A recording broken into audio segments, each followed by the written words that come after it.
Amsal 8, Wejangan Hikmat. Bukankah hikmat berseru-seru dan kepandaian memperdengarkan suaranya? Di atas tempat-tempat yang tinggi di tepi jalan, di persimpangan jalan-jalan, di sanalah ia berdiri.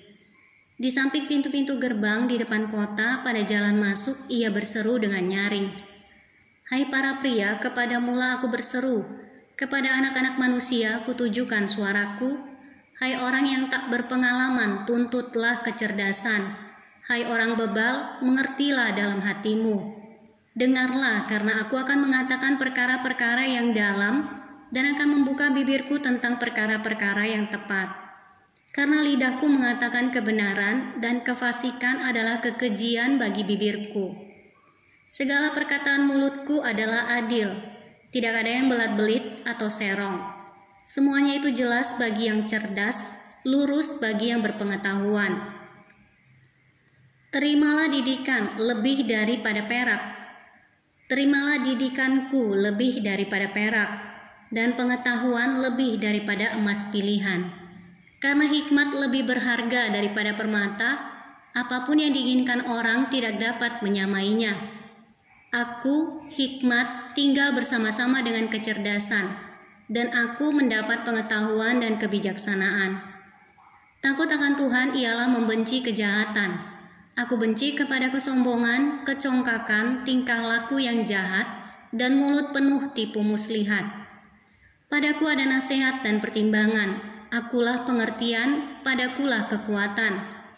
Karena aku para raja memerintah dan para pembesar menetapkan keadilan. Karena aku para pembesar berkuasa, juga para bangsawan dan semua hakim di bumi. Aku mengasihi orang yang mengasihi aku, dan orang yang tekun mencari aku akan mendapatkan aku. Kekayaan dan kehormatan ada padaku, juga harta yang tetap dan keadilan.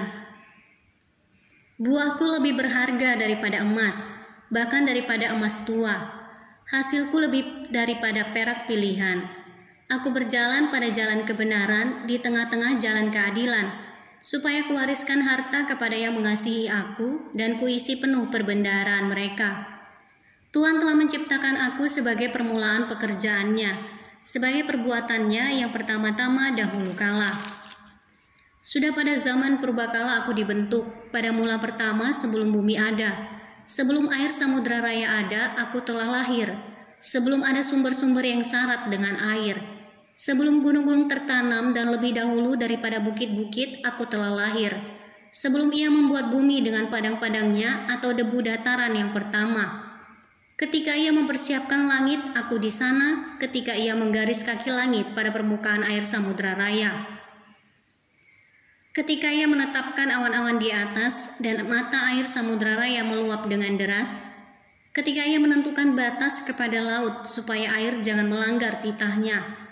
Dan ketika ia menetapkan dasar-dasar bumi, aku ada sertanya sebagai anak kesayangan. Setiap hari aku menjadi kesenangannya dan senantiasa bermain-main di hadapannya. Aku bermain-main di atas muka buminya dan anak-anak manusia menjadi kesenanganku.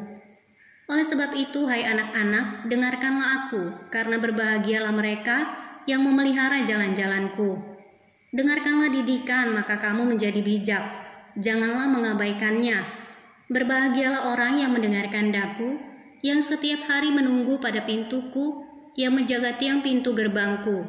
Karena siapa mendapatkan aku mendapatkan hidup, dan Tuhan berkenan akan dia. Tetapi siapa tidak mendapatkan aku merugikan dirinya. Semua orang yang membenci aku mencintai maut.